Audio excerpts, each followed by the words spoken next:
Oh le con, t'as vraiment perdu ton mot de passe. Bah ça arrive en vrai. La meilleure méthode pour pas que ça arrive, le plus simple, c'est d'avoir un carnet à mot de passe en fait. Ça permet d'avoir un mot de passe différent par site. Et ça permet d'avoir des mots de passe aussi compliqués que vous voulez et qui du coup sont quasiment impossibles à craquer. Parce que de toute façon vous ne perdrez pas, vous l'avez noté.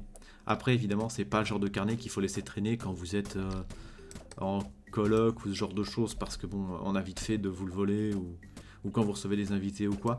Après bon moi j'ai pas trop peur, c'est des gens que je connais depuis très longtemps, mais voilà, c'est la meilleure façon de bien se protéger.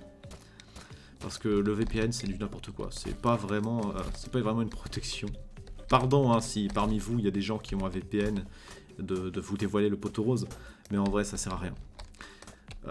Tout est dit dans la pub, ça sert à quand t'es à l'étranger, mater le Netflix français par exemple, ou depuis la France, mater les Netflix étrangers. C'est tout. C'est-à-dire que si tu ne t'en sers pas pour faire ça, ça sert à rien d'autre, concrètement. Et c'est pas parce que tu peux mettre sur 5 appareils que ça devient dingue. Hein, c'est comme, ouais, je peux installer des mineurs sur 5 appareils. Et j'ai pas 5 appareils sur lesquels je veux jouer à des mineurs, j'en ai un, tu vois. Et encore, à ce compte-là, tu réponds pourquoi que 5.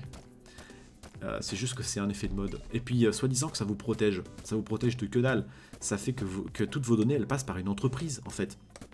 Et ça sera une minute philo, ça c'est sûr, je pense. Hein. Toutes vos données, elles passent par une entreprise, au lieu de passer par une autre. C'est-à-dire qu'au lieu de passer par votre Orange ou n'importe quoi, ça passe par le centre de VPN. Ouais, et donc... Non, parce que si jamais eux ils se font craquer, c'est pareil, vos infos elles sont fuitées. Hein. En plus, ça veut pas dire que t'as plus confiance au VPN qu'à Orange. Enfin, vraiment, c'est stupide. C'est juste... Niveau com, alors, ils ont géré, hein, parce que du coup c'est à la mode et t'as vraiment l'impression que c'est indispensable. Mais c'est aussi indispensable qu'un Obélix à l'époque romaine. C'est vraiment le genre de truc gadget. Enfin, je dis ça, je pense à Astérix et Obélix.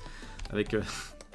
il y a toute une BD où il y a cette histoire d'Obélix qui se vendent et qui servent à rien à part à faire jalouser les voisins. Mais voilà, vous saurez, un VPN, ça sert strictement à rien. Pas plus que l'utilisation dont ils en parlent. À savoir que regarder un catalogue étranger sur Netflix, ce genre de choses. Ça n'a aucune autre utilité et franchement on peut s'en passer. Voilà, désolé de vous décevoir. Que ça sert à des trucs pas légaux. Attends quoi? C'est qui toi? Ça sert aussi pour des trucs pas légaux. Ouais peut-être ouais.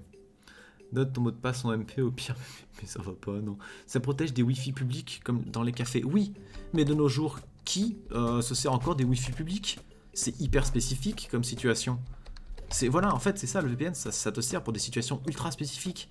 Et donc, à moins d'en avoir vraiment besoin pour ces situations ultra spécifiques, 95% d'entre nous n'en ont vraiment pas besoin, en fait.